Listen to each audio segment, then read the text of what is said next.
como vocês estão?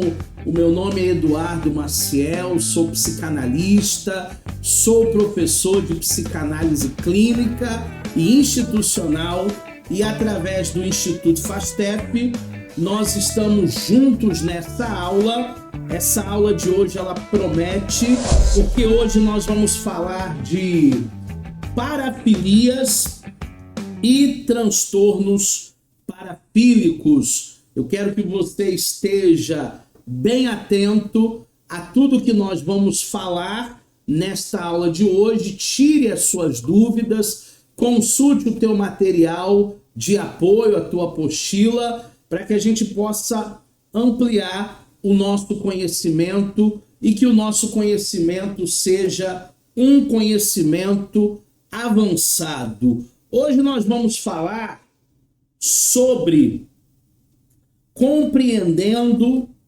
as variações do comportamento sexual. Todo tipo de variações no comportamento sexual que foge da chamada normalidade é o que nós vamos estudar nessa aula de número 1 de parafilias. Dona Vera já estudou, tá vendo essa matéria mais um pouquinho para reforçar aquilo que nós já falamos em sala de aula. A Andréia também estava na aula presencial e a Luzia, a Wellen, a Livânia, a Isis, a Marilene, a Thaíse, todo mundo que faz parte aqui e que está assistindo ao vivo pelo Instituto FASTEP. Primeira coisa, o primeiro assunto que nós vamos falar hoje é sobre o estudo da sexualidade humana. Professor Eduardo Maciel, por que é importante nós estudarmos a sexualidade humana em um curso de psicanálise clínica? Porque Freud, que é o pai da psicanálise, ele disse que a maior parte dos problemas na psique são provenientes da sexualidade humana. Se nós resolvermos os tabus na sexualidade, mais da metade dos problemas que temos na nossa psique serão sanados. Então hoje a gente vai falar desse estudo da sexualidade humana. A sexualidade humana, ela é um objeto de estudo biológico e também psicológico. Não é apenas só uma necessidade fisiológica, também é uma necessidade biológica e psicológica. Compreender seus elementos nos ajuda a entender as predileções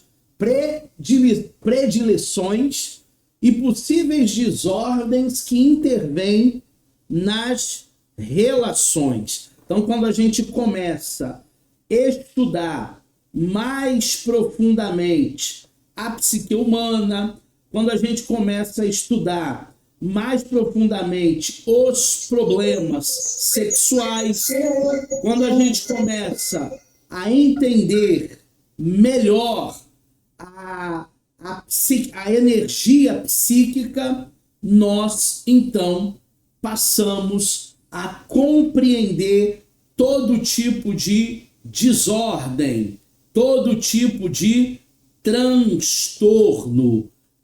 Temos aqui mais informações. O comportamento sexual é influenciado por regras morais, influenciado por regras culturais, influenciado por regras religiosas, fazendo com que algumas variações sejam consideradas atípicas. Então, o que influencia no comportamento sexual, na atividade sexual? Tanto a religião, como também a cultura, como também as regras morais. Sabe aquela pessoa que é muito moralista e que tudo é errado, tudo é pecado? Isso é influenciado pelas regras morais, pela religião e pela cultura. Então, o comportamento sexual, para ele se tornar atípico, ele tem que ter alguma dessas três influências. Parafilias é diferente de transtorno parafílico. Uma coisa é uma coisa, outra coisa é outra coisa. O que é a parafilia? A parafilia é um padrão de comportamento sexual onde o prazer não se encontra na cópula convencional, ou seja, o órgão genital feminino, o órgão genital masculino, mas em outras atividades e em outros objetos. Então, tudo aquilo que não diz respeito propriamente a uma sexualidade ou até mesmo um ato de sexo que é feito e que se encontra na cópula, ou seja, no coito, tudo aquilo que foge pode ser considerado parafilia. Agora, transtorno parafílico é diferente. É a parafilia que causa um sofrimento, que causa um prejuízo para a pessoa, para o indivíduo, ou que implica em dano, em risco para os outros, para o parceiro, para a parceira. A parafilia por si só, quando ela não causa nenhum tipo de sofrimento, ela é só um ato atípico, diferente, diferentão. Mas quando ela traz um sofrimento, seja para a pessoa no ato sexual, ou seja para o parceiro, a parceira, isso se torna um transtorno parafílico. E todo transtorno parafílico é uma parafilia, mas nem toda parafilia é um transtorno parafílico. Por que nem toda parafilia é um transtorno parafílico?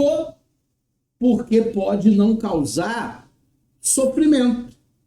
A pessoa diz para mim, a pessoa diz para você, não, eu sou bem resolvido, eu não tenho nenhum tipo de neura, eu não tenho nenhum tipo de preconceito. Se não causar sofrimento, aquela prática é apenas uma parafilia. Causando sofrimento, se torna um transtorno parafílico. Vamos falar sobre a história da sexualidade. Dentro de um contexto histórico de sexualidade, desde a antiguidade, nós temos relatos de manifestações parafílicas. Podem não ser transtornos, mas é algo atípico. Na Bíblia, nós encontramos casos de travestismos, homens usando roupa de mulher, mulher usando roupa de homem. E quando a Bíblia fala de travestismo, tem um versículo em Levítico que diz que não é honroso para o homem vestir roupa de mulher. E não é honroso para a mulher vestir roupa de homem. Se a gente for fazer a hermenêutica e a exegese desse texto, está falando de roupa íntima. Não está falando de saia, de calça. Está falando de roupas íntimas. É desonroso para o homem usar calcinha. É desonroso para a mulher usar cueca. Então, tudo isso nós já encontramos nas Sagradas Escrituras. O voyeurismo, que daqui a pouco eu vou explicar o que é. Também a zoofilia e o exibicionismo. Nas páginas das Sagradas Escrituras nós temos essas parafilias. Em 1952, a APA lançou o primeiro DSM, incluindo condutas sexuais desviantes nos distúrbios de personalidade psicopática. O que é a APA? A APA é a instituição da psicologia mundial, a ordem da psicologia mundial. E o que é o DSM? O DSM é um manual de todos os tipos de doenças psicopáticas. Todo tipo de doenças psicológicas, elas são enquadradas. Tem os sintomas, tem também o que ela faz, e nós temos um manual que hoje está na edição 5, o DSM-5, para entender a classificação de cada uma dessas doenças atípicas, de cada uma dessas doenças psicológicas, e muitas vezes as parafilias, os transtornos parafílicos, eles podem trazer sim esse tipo de sofrimento, e a pessoa acaba sendo enquadrada em algum tipo de doença psicológica. O que são parafilias? Parafilias, na etimologia, palavra do grego, significa paralelo, fora de.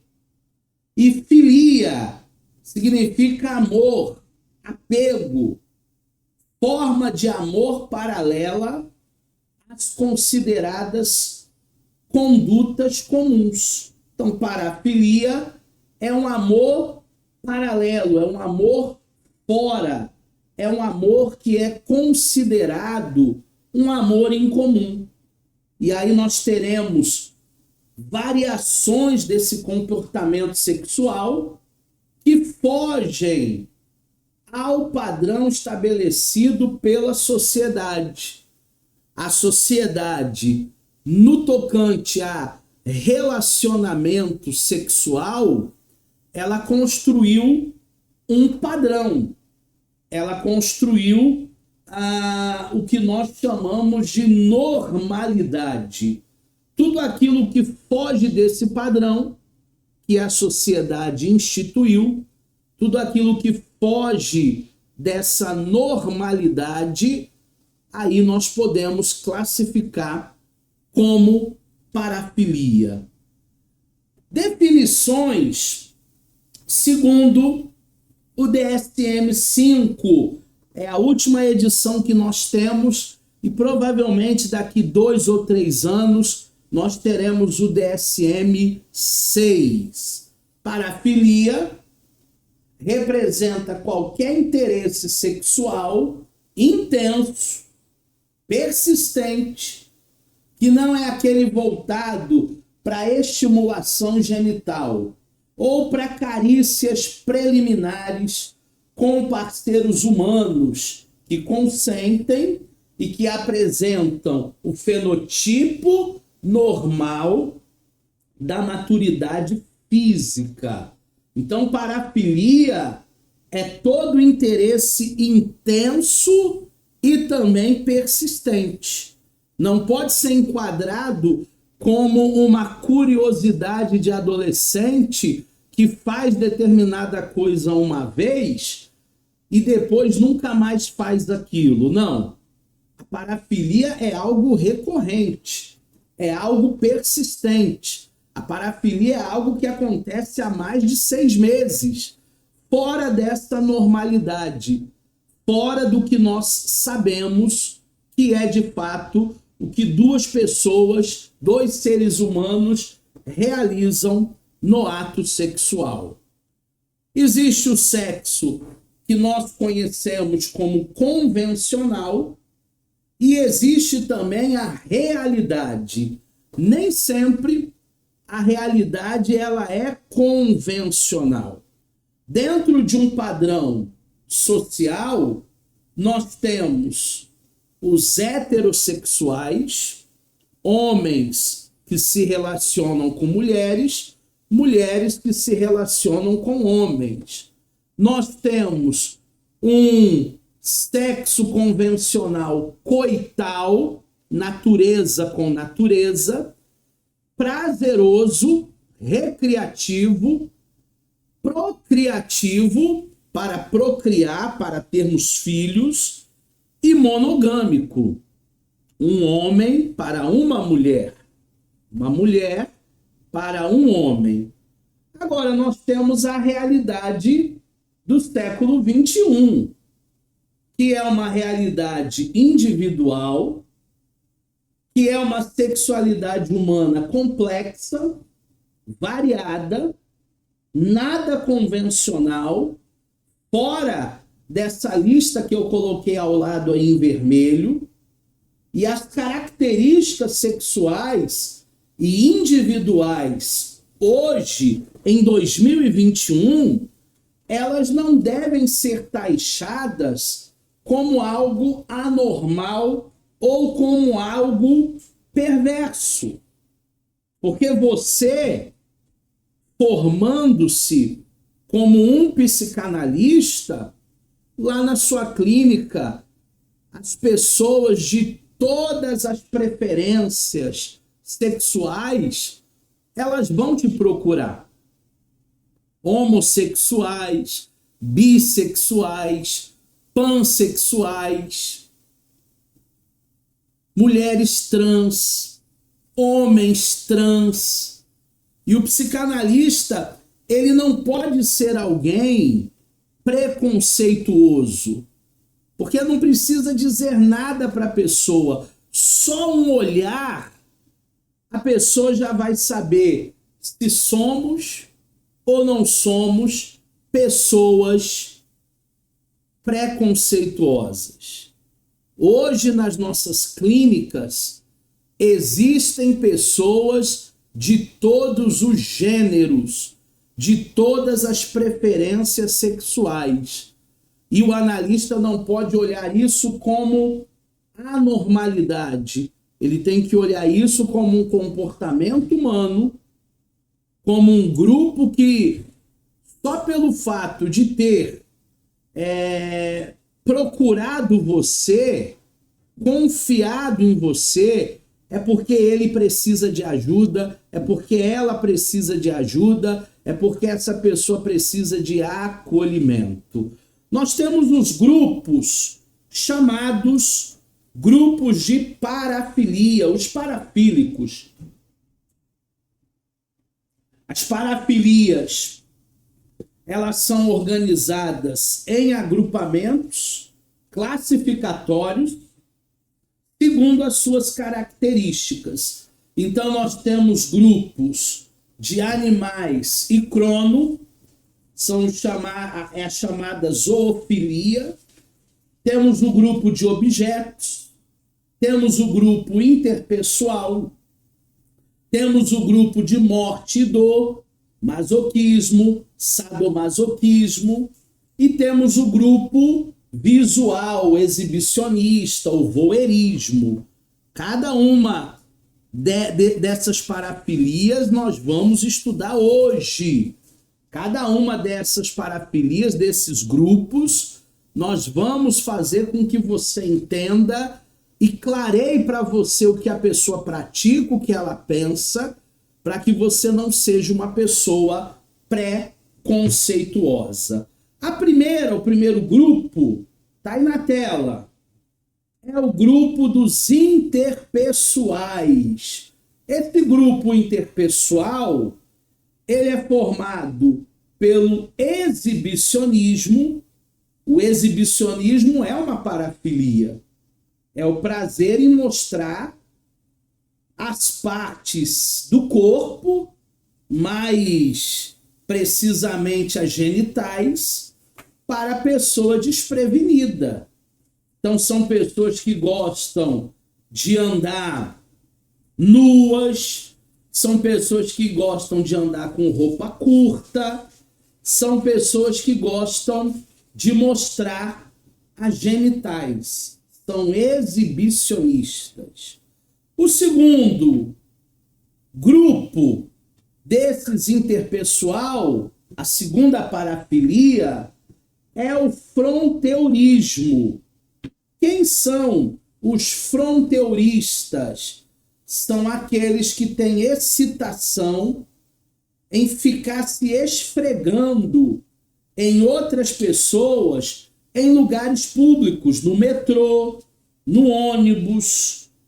Lá em São Paulo, o fronteirismo, né, popularmente falando, dentro do ônibus, dentro do metrô, aqueles homens que ficam abusando das mulheres, das meninas, lá popularmente falando em São Paulo, é encoxar. E aqui no Rio, o seu Pedro falou para mim sábado que é sarrar, né? Mas é a mesma parafilia. É a pessoa sentir prazer em ficar tocando em alguém sem o conhecimento, o consentimento desse alguém. Acontece muito no transporte público. E temos também mais uma parafilia, que é a zoonofilia.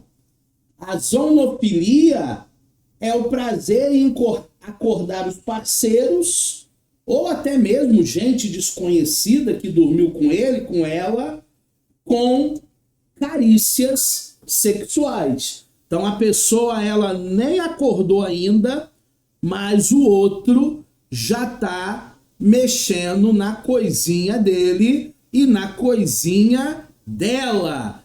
Primeiro deixa a pessoa despertar, né?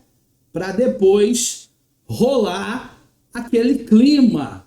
Mas é uma parafilia que acontece só quando a pessoa está dormindo. Temos um segundo grupo, que é um grupo chamado de visual ou imagético. É um grupo muito preso às imagens.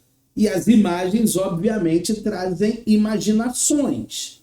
Então, nós temos o voyeurismo, que é o prazer em observar atos sexuais e situações eróticas sem o envolvimento. Existem pessoas, por exemplo, que vão para uma casa de swing para assistir sexo explícito.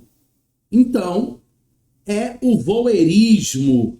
A pornografia também ela pode estar enquadrada aqui, tá? Observar atos sexuais, filmes proibidões, mas ela ainda não se envolve, ela não está em cena. Temos a galmatofilia. A galmatofilia é a excitação em observar estátuas. A pessoa se sente atraída por estátuas. A pessoa sente prazer em observar estátuas. E temos também a pictofilia, que é o prazer em assistir os filmes eróticos e ver fotos. A pornografia se enquadra aqui. Eu falei lá em cima no voyeurismo, mas na verdade a pornografia ela se enquadra aqui, na pictofilia. E hoje o número de pessoas viciadas em pornografia, ele é altíssimo. Eu achava que só homens poderiam ter vícios em pornografia. Mas a minha esposa, que é sexóloga, ela disse que o número está 50-50. Os homens estão consumindo tanta pornografia como as mulheres. As mulheres estão procurando tantas coisas pornográficas quanto os homens. Porque antigamente era mais difícil, tinha que ir numa banca de jornal, tinha que torcer para ninguém da família encontrar, tinha que torcer para o dono da banca não conhecer o seu pai, a sua mãe. Agora não, né? Agora a pornografia está na palma das mãos da pessoa. O celular, ele é um meio da maior indústria que nós temos, que é a indústria pornográfica. O terceiro grupo é o grupo de relação com objetos. E aí nós vamos ter o fetichismo, que é uma excitação e uma supervalorização por objetos inanimados, como, por exemplo, salto alto, peças íntimas, características específicas. Na verdade, o que é a prática sexual? A prática sexual, ela é imaginação. A prática sexual, ela é fantasias. E muitas vezes mesmo, o fetichismo leva a essas fantasias com objetos, com brinquedos sexuais, com salto alto, com peça íntima, com fantasia de policial, de enfermeira e por aí vai. O que é considerado também uma parafilia. Temos também o dolismo. O que seria o dolismo? Prazer, excitação por bonecas e manequins. Existem pessoas que não podem ir numa loja ver uma boneca, ver um manequim. Hoje já existe uma indústria que vende bonecas sexuais, manequins sexuais. Essa indústria também é uma indústria que cresce muito nos dias atuais, cresce muito nos dias de hoje, e as pessoas acabam consumindo seus recursos nesta parafilia chamada dolismo. Temos ainda o grupo da morte. Isso aqui é um caixão, tá, pessoal? Existem pessoas que ficam animadas, excitadas com a morte. São parafilias relacionadas a cadáveres, cenas fúnebres, situações que podem levar à morte. Dentre elas nós temos a necrofilia, que é o interesse sexual por cadáveres.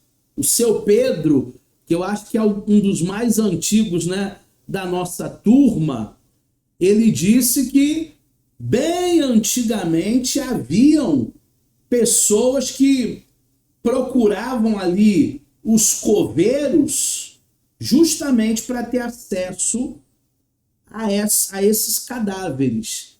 É a necrofilia. Existe também a asfixiofilia. A asfixiofilia é o prazer em sufocar, em ser sufocado. A pessoa só vai sentir alegria, gozo, prazer, excitação se alguém sufocá-la ou se alguém for sufocado. E também temos no grupo da morte a erotofonolia. A erotofonofilia é a excitação ao imaginar a morte do parceiro. Excitação em imaginar a pessoa que está com você morta. Tem gente até que compra um caixão para ter relações sexuais. Tudo isso faz parte do grupo da morte. Temos ainda o grupo da dor. O grupo da dor, ele é formado pelo masoquismo. Quem é o masoquista? É aquele que sente prazer na dor, na vergonha, na humilhação, em palavras feias, pejorativas, que são faladas na hora do momento íntimo. O sadismo é o prazer em provocar o sofrimento e a humilhação. Então o masoquista, ele quer sentir dor, ele quer ser humilhado, ele quer ser envergonhado. Mas o sadista, ele quer produzir, ele quer provocar no outro, ele quer ver o outro sofrer. E o sadomasoquismo é um mix, é uma combinação de alguém que quer ferir e ser ferido, alguém que quer humilhar e também ser humilhado, alguém que quer sentir dor e também fazer com que a pessoa sinta dor. Então tudo isso é parafilia, em alguns casos, transtorno parafílico, porque isso vai deixar marcas na vida da pessoa que muitas vezes são marcas para todo o resto da vida, para uma psique comprometida por muitos e muitos e muitos anos. Temos ainda o grupo chamado anatômico.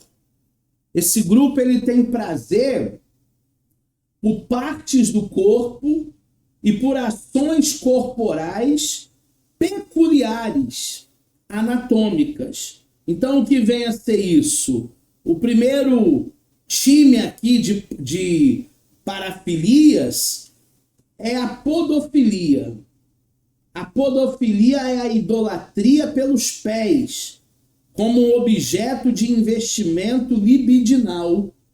A pessoa não tem outro tipo de tara a não ser uma tara pelos pés. Existem mulheres que vendem fotografia dos seus pés.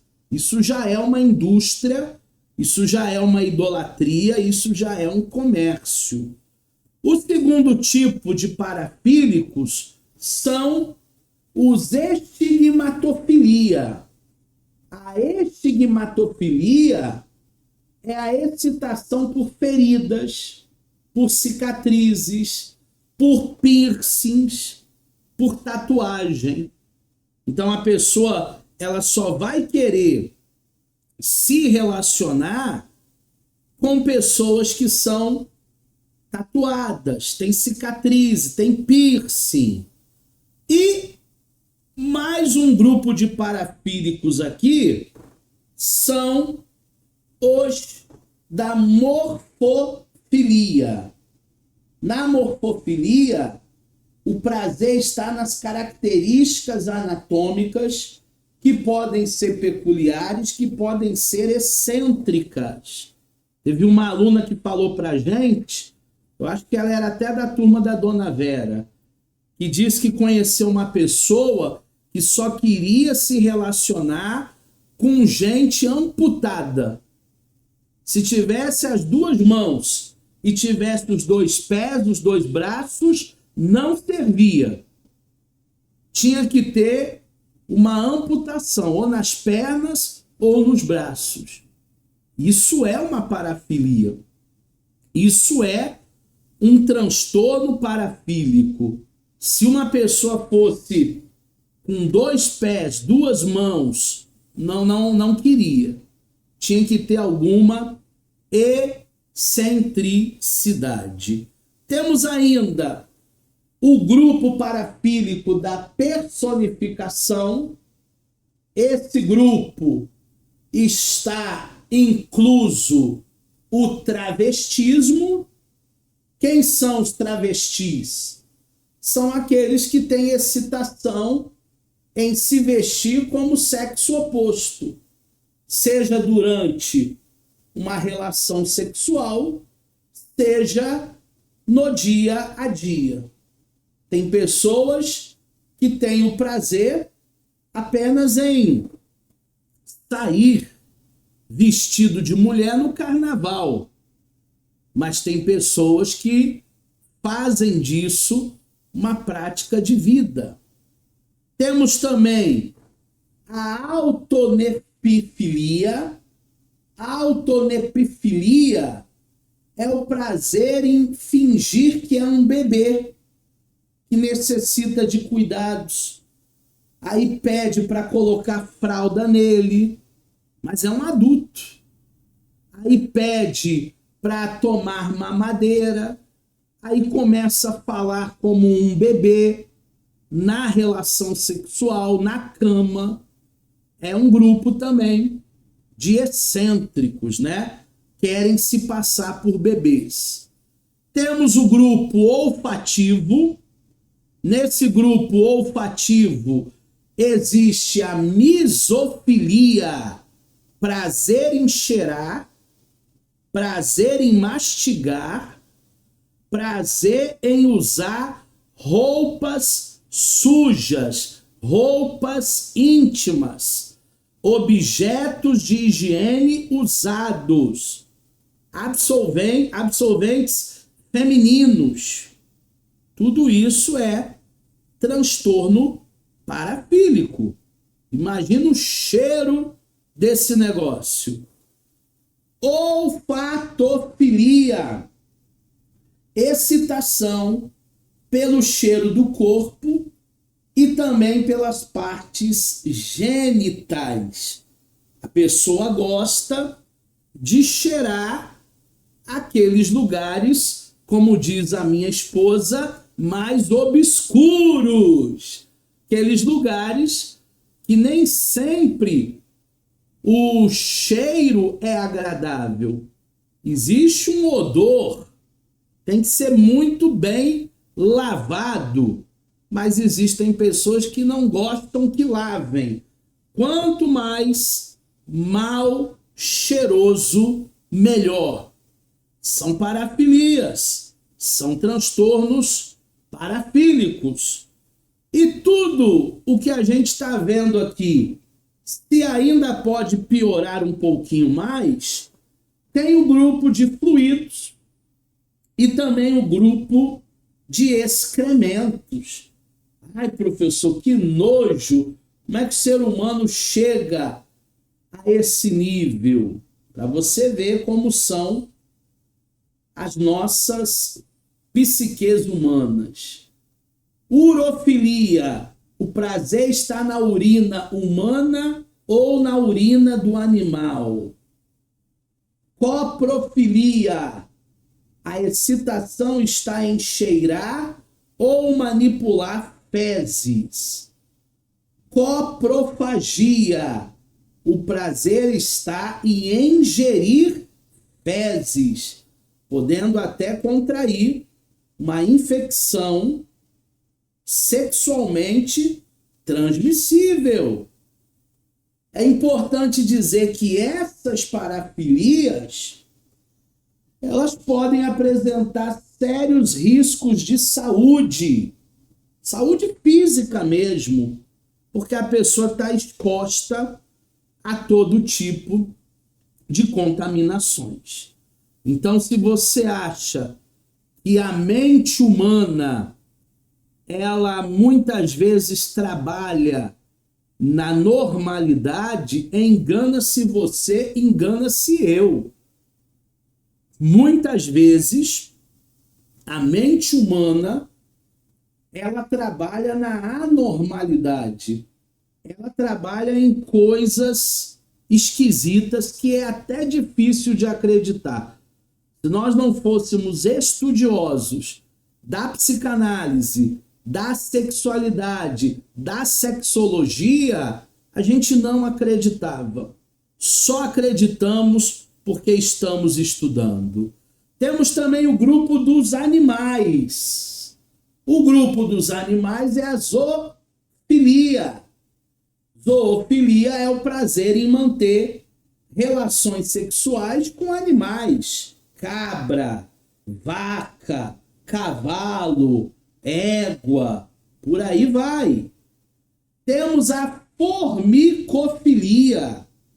A formicofilia é uma variação da zoofilia, só que com pequenos animais. Pode ser uma rã, pode ser uma lagartixa, pode ser uma formiga, pode ser um inseto. O prazer dessa pessoa é ter contato com animais, peçonhentos ou não. insetos ou não. O prazer sexual, a energia sexual está, de fato, nos animais. E existe também o grupo cronológico, inclusive parece que foi ontem que foi preso alguém que tinha essa parafilia no aeroporto. A pedofilia, que é uma excitação com crianças pré-púberes abaixo de 13 anos. Todo tipo de relação abusiva, ainda que não haja coito, ainda que não haja penetração, mas todo tipo de excitação com menores de 13 anos pode ser classificado como pedofilia. Ontem ou antes de ontem foi preso um piloto de avião da Latam acusado de pedofilia. Temos também a efobofilia. A efobofilia é o prazer por jovens, adolescentes, púberes. Então, ultrapassa ali os 13 anos, mas não vai muito longe não, tá? 13, 14, 15, 16 anos no máximo. E temos também a gerontofilia. A gerontofilia é uma excitação com pessoas de idade avançada. Aí você, no senso comum, diz assim, não, professor, é interesse dela. Ela só tá com aquele vovô lá porque ela quer dinheiro. Ele só tá com aquela vovó lá porque tá esperando ela morrer para herdar tudo, que é boa vida. Em alguns casos, não. Em alguns casos, é uma parafilia. Pessoas que só querem se relacionar com gente de idade avançada. Então, esse é o grupo chamado grupo cronológico. Existem alguns dados de prevalência das parafilias, como nós temos observado nos anos de 2025, 26, 27, 28. Nós temos um gráfico aqui das parafilias que mais aparecem. Professor, quantas parafilias existem? Catalogadas 550. 550 parafilias. Tem parafilia para todos os dias do ano. O ano tem 365. Dá uma para cada dia do ano, ainda vai sobrar para o outro ano. Mas das 550 parafilias, as que têm mais prevalência é o fetichismo, o sadismo, o voyeurismo, o exibicionismo, o masoquismo e depois todas as outras. Então, masoquismo, fetichismo, sadismo, exibicionismo e voyeurismo são aquelas parafilias que acabam liderando esse grupo. Existem aproximadamente 550 catalogadas e as mais comuns são essas que eu coloquei no gráfico. A prevalência real é difícil de determinar devido a um estigma social e também da natureza privada do comportamento sexual. Até porque quem faz determinadas coisas, quem tem determinados comportamentos parafílicos, não vai falar para todo mundo o que faz entre quatro paredes. Então, por isso que esses dados aí podem até ser alterados, porque a maioria não vai falar das suas práticas. Quando a parafilia ela se torna um transtorno, eu já falei no início da aula Quem está comigo desde o início já sabe quando ela causa sofrimento.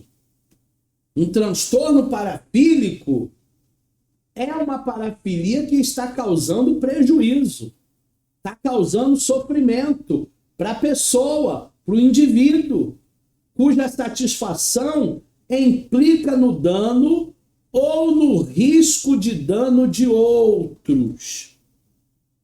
Volto a repetir, toda parafilia, ou melhor, todo transtorno parafílico é uma parafilia. Mas nem toda parafilia é um transtorno parafílico. Porque para ser um transtorno, tem que causar sofrimento. Se a pessoa não está sofrendo, se ela está bem como está, se não há nenhum tipo de acusação, se não há nenhum tipo de neura, se não há nenhum tipo de padrão moral, religioso, se não há nenhum tipo de arrependimento, então é só parafilia. Mas se isso está causando prejuízo, se isso está causando sofrimento, aí nós enquadramos como transtorno parafílico. Vamos falar agora sobre os critérios para que quando uma pessoa chegue lá no teu consultório, você possa diagnosticar. Nós temos lá em cima a natureza qualitativa, nós temos aqui embaixo a ausência do sofrimento, do lado esquerdo nós temos sem causar dano aos outros, e do lado direito nós temos consequências negativas. O que traz consequência negativa? Prejuízo funcional, natureza atípica. O que não traz dano para os outros? Parafilia com natureza atípica, mas sem prejuízo claro. Então é dessa maneira que nós qualificamos. Se existe ausência de sofrimento, parafilia. Mas se a pessoa tem tido consequências negativas, então transtorno parafílico. Qual é o critério? Especificar a natureza qualitativa da parafilia. Critério B. Especificar as consequências negativas desse sofrimento, desse prejuízo ao indivíduo. Se tem dano psicológico, se tem dano para a saúde física, se tem risco para os outros. Então é desta maneira que nós trabalhamos. Em ambos os critérios, tanto A como B, você deve atender a pessoa, conversar com a pessoa, acolher a pessoa para um diagnóstico mais assertivo. Se for parafilia, ok, vamos tratar, vamos cuidar. Se for um transtorno, é um pouco mais complexo, mas também existe uma explicação. E geralmente a explicação são os conteúdos mal elaborados, mal resolvidos, desde a infância, com o papai, com a mamãe, que foram jogados lá no inconsciente humano. A idade mínima para a gente saber se é uma parafilia é 18 anos de idade. A pessoa tem que ser maior de idade. É isso que propõe o DSM-5 para diagnosticar esses transtornos parafílicos. E 16 anos é a idade mínima para diagnosticar um transtorno pedófilico, com a diferença da vítima de 5 anos. Então, um rapaz de 16 que está saindo com uma menina de 11, ele pode ser enquadrado como um pedófilo. Durante a adolescência, durante a puberdade, naquela fase de curiosidade sexual, aí é comum a pessoa querer experimentar de tudo, ela é influenciada pela turma, e isso não deve ser categorizado como patologia. Por isso, a idade mínima de 16 anos para pedofilia. Por isso, a idade mínima de 18 anos para um diagnóstico parafílico. Porque antes desse tempo, a pessoa ainda está na fase da descoberta. A adolescência, a puberdade é a fase onde se descobre as zonas erógenas, aonde ele tem prazer no próprio corpo. 8 perturbações principais classificadas pelo DSM-5. Primeira, transtorno voyeurista. A pessoa fica espiando a vizinha. Tem gente que compra até uma luneta, tem gente que compra até um binóculo para ficar espiando a pessoa pela janela. E agora tem um drone, né? Imagina se a pessoa botar um drone para subir lá na janela do seu banheiro, lá na janela do seu quarto. Temos que ter cuidado. A Welly está chorando de rir. Temos também os transtornos exibicionistas. Pessoas que gostam de andar peladão, peladona, mostrar o documento, mostrar as partes íntimas, se mostrar para as pessoas, se exibir.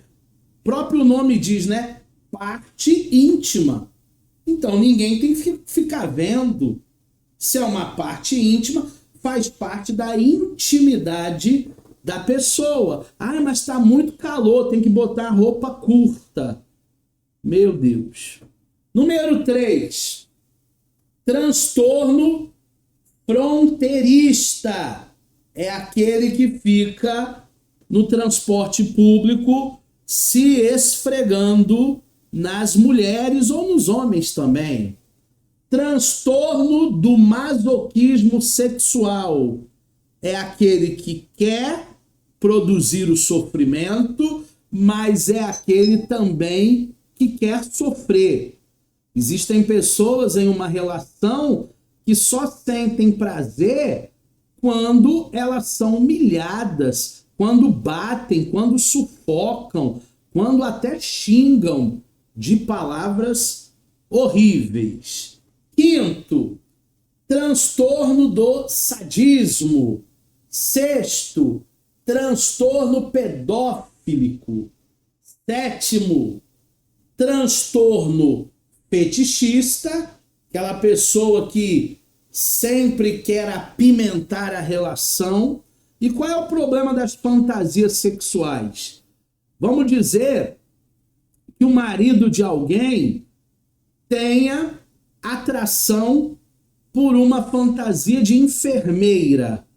E a mulher vai lá no sex shopping e compra uma fantasia de enfermeira. Se esse homem um dia tiver que dar entrada no hospital e ficar lá internado alguns dias, ele pode ter um gatilho, tá? Ele pode trazer à tona aquele fetichismo dele, aquela imaginação, aquela fantasia. E o transtorno transvéstico, que é a pessoa pegar a roupa do gênero oposto. Homem querer vestir mulher, mulher querer ser vestida de homem. O transtorno voyeurista é a pessoa que fica espiando. Nós temos um código no DSM-5, que é o 302.82. É ali que está catalogado o voyeurismo. E no CID, que também é um outro manual, é o F65.3. Uma excitação recorrente, intensa, para observar pessoas se despindo, trocando de roupa, nua, ou até mesmo em atividades sexuais. Ele não quer praticar, ele só quer espiar pelo binóculo, pelo buraquinho da fechadura. O período mínimo para a gente diagnosticar é 6 meses de prática. Não é aquele que olhou uma vez e nunca mais olhou. É aquele que no mínimo há 6 meses está olhando. Causa sofrimento? Então é transtorno. E a idade mínima é 18 anos, né? Não é aquela molecada que fica colocando câmera, espelho debaixo da escada para ver as meninas subindo a escada. Não. Não é essa molecada curiosa. É a partir dos 18 anos que existe o transtorno. Temos também o exibicionismo. Tanto mulheres como homens podem ser exibicionistas, tá? Principalmente nas academias. O DSM-5 para o exibicionismo é 302/4 e o CID é o F652. Causa uma excitação sexual, um frenesi sexual decorrente à exposição dos próprios genitais, a pessoa que não espera, a pessoa que é surpreendida e a pessoa que às vezes nem quer presenciar aquilo, mas acaba presenciando. O mínimo também da prática são 6 meses. As fantasias, os impulsos, os comportamentos do exibicionista são recorrentes e o prejuízo é funcional, é significativo. Tem gente até que perde o emprego porque o Instagram dele não condiz com aquele profissional de respeitabilidade que precisa ser. A gente também tem que entender que as nossas redes sociais ou nos favorecem ou também tiram de nós muitas oportunidades. Então, faz uma limpa lá na tua rede social. Coloca algo mais profissional. Transtorno fronteirista, no DSM é 302,89, no CID é F65,81. É aquele que fica sarrando o sexo oposto nos coletivos, nos ônibus, nos metrôs. E ele se excita, ela se excita em se esfregar, em segurar na mão, em botar a mão na perna. Período mínimo também é 6 meses. Causa um comportamento recorrente, prejuízo social, sofrimento. A pessoa pode ser até denunciada como um abusador. Eu já vi casos até de homens ejaculando no transporte público. Já vi reportagens sendo denunciados e tendo que enfrentar depois a polícia pelo ato obsceno. Temos o transtorno algolágicos. O que seria o algolágicos? Seria o masoquismo sexual, no CID F6551, no DSM 302,83, esse é o código para você procurar lá no manual. Excitação resultante de ser humilhado, de ser espancado, de ser amarrado ou de sofrer. Tem gente que compra até algema para ser amarrado. Pode incluir também a asfixiofilia, pessoa que quer ser sufocada.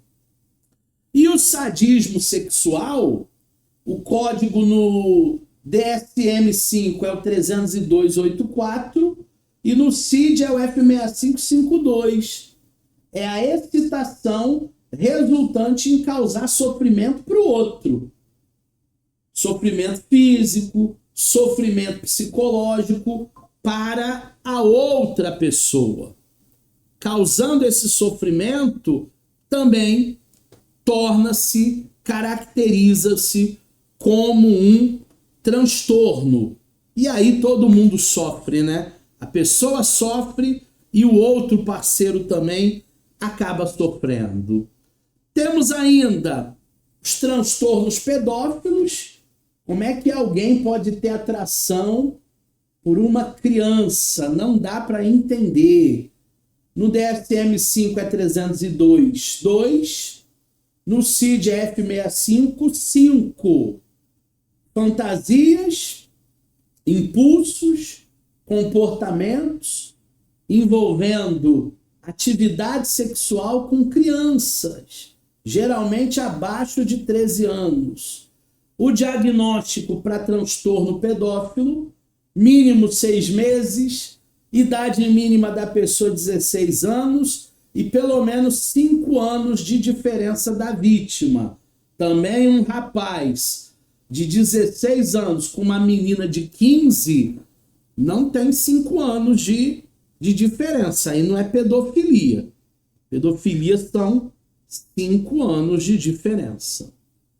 Nós temos ainda os transtornos fetichistas, no DSM-5 302.81, no CID o código é F65.0, excitação resultante por uso de objetos inanimados e o foco específico nas partes genitais do corpo.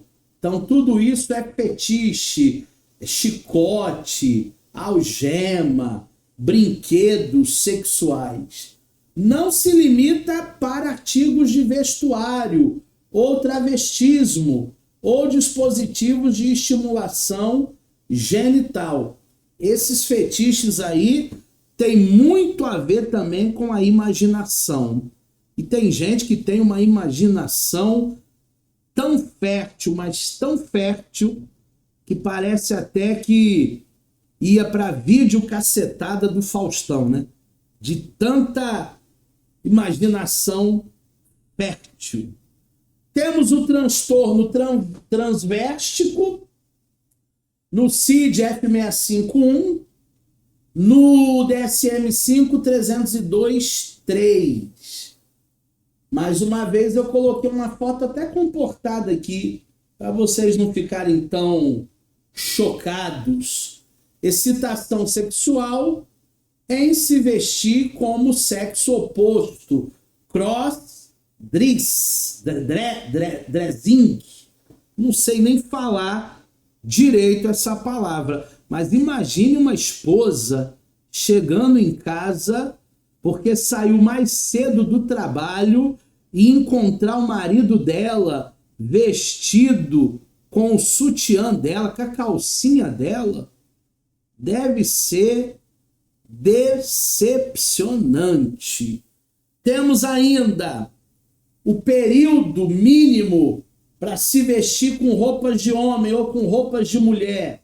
6 meses, então não é algo esporádico. Fantasias, impulsos, comportamentos recorrentes. E para ser transtorno tem que causar sofrimento ou prejuízo funcional.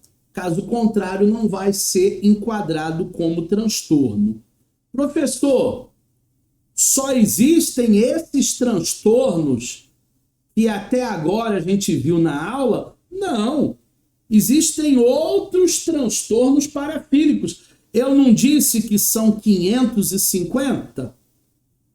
São 550, Andréia. São 550, Luzia. São 550, Dona Vera. São 550, Apóstola. E aí nós temos os especificados e os não especificados. O especificado é aquele que tem sintoma característico, mas os critérios não satisfazem clinicamente para ser colocado como um transtorno. Parece que é, mas pode não ser. E o não especificado é aquele que nós encontramos sintomas característicos, mas a gente não tem ainda informações suficientes. Pode ainda não ter 6 meses, pode ainda não ter 18 anos, 16 anos. Então, tem toda a característica para ser. Daqui 6 meses, daqui 1 ano, a gente até pode comprovar. E aí, para os especificados, tem código 30289, F6589. E o não especificado também, 302.9. E o CID F659. Para esses que a gente tem que investigar mais um pouquinho. Temos ainda hierofilia e anoferolastia. Que trava-língua, hein? São parafilias religiosas. Eu não disse que tem hora que acaba piorando um pouco mais? A anoferolastia é a excitação sexual através da profanação de símbolos sagrados. A pessoa, ela quer profanar. Então ela vai querer ter uma prática sexual numa capela, numa mesquita, numa igreja. Ela quer profanar o sagrado.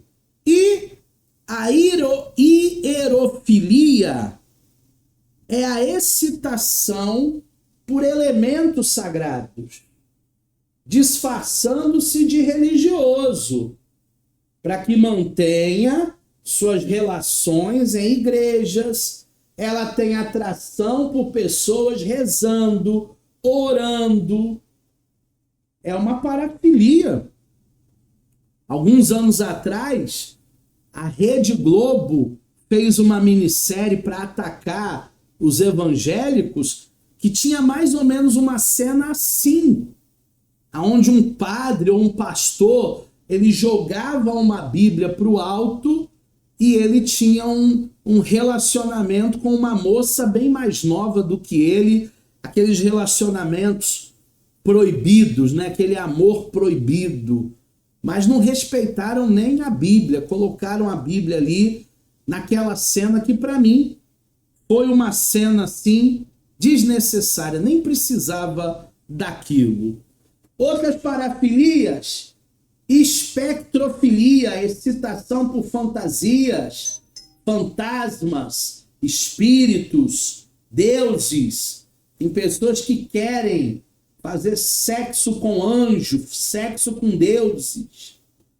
Partenofilia, fixação sexual por pessoas virgens. Também é uma parafilia. Só quero se for virgem. Erotomania. Erotomania é a convicção delirante de que outra pessoa está apaixonada por ele, por ela. É muito comum em fãs. Os fãs se apaixonam por seus ídolos. É muito comum em líderes religiosos. Muitos líderes religiosos, eles são apaixonantes, eles são cativantes. E as pessoas acabam se apaixonando por esses líderes. E o cisvestismo, que é o uso de uniforme e paramentos religiosos para fantasias sexuais. Então ele vai comprar um hábito, ele vai comprar uma camisa com gola de padre, ele vai comprar uma gravata, enfim, é uma parafilia de estar realizando sua fantasia como alguém religioso. Qual é o impacto social para esses escândalos públicos e também privados? Agora nos Estados Unidos aí encontraram uma lista de pessoas, políticos, famosos, gente do mundo todo que iam para as festinhas desses maiores empresários aí, aonde rolava de tudo. São escândalos sexuais. nós temos parafilias frequentes que resultam em escândalos. Muita gente lembra do caso do Bill Clinton com a Mônica Lewinsky, que era uma estagiária dele na época. Quando se envolve assédio sexual e assédio moral, com dominação, com humilhação, com pressão psicológica. Todos os anos, eu sou convidado por várias empresas para fazer a SIMPAT, que é a Semana de Segurança no Trabalho. Então, eu sou um dos palestrantes oficiais da Compactor, da Lola Cosméticos, da Granado, da Febo. Eu faço várias empresas todos os anos. E esta palestra é a palestra campeã que eu faço. Assédio moral e assédio sexual. Todos os coordenadores de Simpate pedem para eu falar. Eu tô até meio enjoado de falar nesse tema, mas entra ano e sai ano e eles querem que eu fale no ambiente corporativo desses assédios. Vítimas são compelidas a aceitar os atos, tentando resistir ou evitar o cerco estabelecido pelo agressor. Tem superior que diz mesmo, ó, se você não tiver um trelelê comigo, você vai ser mandado embora. Se você não me agradar sexualmente, você não vai ser promovida. É popularmente o teste do sofá, né? Que acontece muito. Existe, existiu e sempre existirá. Tá aí a lei para defender as mulheres abusadas, os homens abusados. Táticas comuns dos agressores, dos abusadores.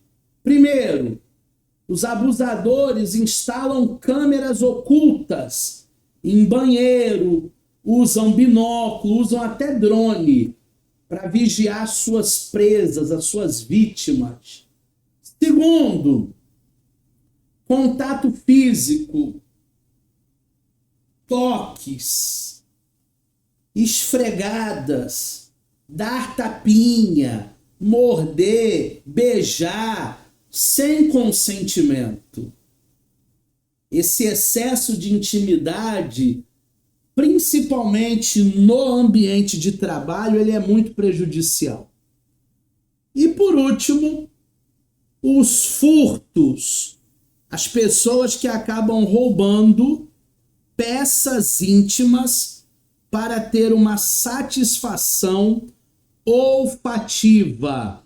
Se as tuas calcinhas estiverem sumindo do varal, se as tuas cuecas estiverem sumindo da sua gaveta, analisa aí, veja se existe um parafílico perto de você. Já estou terminando a aula já, tá, turma? Consequências legais. Primeiro, a gente tem que denunciar todo tipo de abuso. A lei nos ampara. E geralmente o abuso vem de alguém de perto, tá? Não é um estranho. É um tio, é um padrasto, é uma babá, é uma madrasta, é uma tia. Temos que denunciar. O processo. Existe lei para que as nossas crianças, os nossos adolescentes, as mulheres e os homens não sejam mais abusados. E existe uma sentença obrigatória. Em muitos casos, resultam em processos judiciais, com desfechos penais e até indenizações. Hoje existem sentenças inovadoras que até obrigam os autores de tanto sofrimento tratarem como pena acessória, buscando remissão da condição. Então tem juiz até que vai fazer encaminhamento para psicólogo, para psicanalista.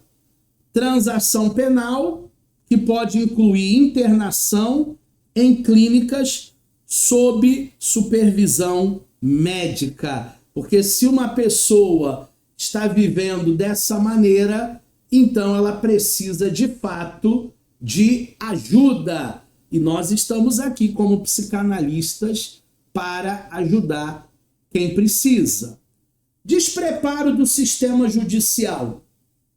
O grande desafio hoje é que o nosso judiciário e também as esferas policiais do Brasil ainda são despreparadas para lidar com essas condições parafílicas, psicopatológicas. Eu acho que todo policial deveria estudar psicanálise.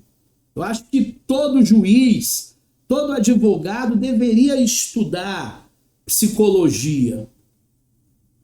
Operadores do direito frequentemente desconhecem muitas parafilias. Eles vão dizer que é sem vergonhice, mas eles não sabem a fundo que a pessoa também sofre. Defesas e acusações pedem prazos para estudar a condição. Cada caso é um caso, é singular, envolvendo historicidades e enraizamentos específicos. O que é historicidade e enraizamentos? É aquela história que foi construída desde a nossa infância. Tem muito conteúdo aí do inconsciente que você não lembra. Hoje mesmo, a minha esposa estava fazendo meia dúzia de perguntas para mim da minha infância, da relação com meu pai, e sinceramente, eu não lembro. Vou ter que acessar em terapia. Vou ter que acessar o conteúdo inconsciente. Qual é o tratamento, professor?